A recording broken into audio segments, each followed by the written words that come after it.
ഉച്ചയായി കഴിഞ്ഞാൽ ഇപ്പോൾ നല്ല വെയിലും ചൂടുമല്ലേ, എന്തെങ്കിലും തണുത്ത കഴിക്കാമല്ലോ എന്ന് വിചാരിച്ചപ്പോൾ അപ്പോൾ തന്നെ കാണാം അപ്പുറത്തെ വീട്ടിലെ ചേച്ചി വിളിച്ച് 2 മാങ്ങ തന്നു കേട്ടോ. പച്ചമാങ്ങയാണ്. അപ്പോൾ എങ്കിൽ പിന്നെ ഇന്ന് പച്ചമാങ്ങ കൊണ്ടൊരു ജ്യൂസ് ഉണ്ടാക്കാമെന്ന് വിചാരിച്ചു. അങ്ങനെ നമ്മൾ നന്നായിട്ട് തോലൊക്കെ കളഞ്ഞ് നമ്മൾ പച്ചമാങ്ങ ഇതേപോലെ ചെറുതായി അരിഞ്ഞിട്ടു കേട്ടോ.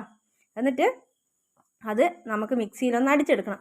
അപ്പോൾ അതിന് ടേസ്റ്റ് ഇഷ്ടമുള്ളവരാണെങ്കിൽ ഒരു കഷ്ണം ഇഞ്ചി കൂടെ ചേർക്കാം കേട്ടോ. അപ്പോൾ അങ്ങനെ നമ്മൾ ഇഞ്ചിയും ചേർത്തു, കുറച്ച് തണുത്ത വെള്ളവും ചേർത്തു. ഇനി കുറച്ച് പഞ്ചസാരയും ഇട്ട് ഇത് നന്നായിട്ടൊന്ന് അടിച്ചെടുക്കാം കേട്ടോ നമുക്ക്. ഇനിയിപ്പോൾ ഇത് പഞ്ചസാര ഉപയോഗിക്കാത്തവർക്ക് കുറച്ച് ഉപ്പും 2 കാന്താരിയും കൂടി ഇട്ട് അടിച്ചെടുത്താലും നല്ല അസല ജ്യൂസാണ് കേട്ടോ. അപ്പോൾ നമ്മൾ പഞ്ചസാര ഇട്ടിട്ടാണ് അടിച്ചത്. അങ്ങനെ നമുക്ക് നന്നായിട്ടൊന്ന് മിക്സിയിൽ നന്നായിട്ട് അടിക്കണം. എന്നിട്ട് അത് അരിച്ചെടുത്തതിന് ശേഷം വീണ്ടും ഒന്നുകൂടി അടിച്ച് നമ്മുടെ കിഡുമായിട്ടുള്ള ജ്യൂസ് റെഡി ആയിട്ടാ.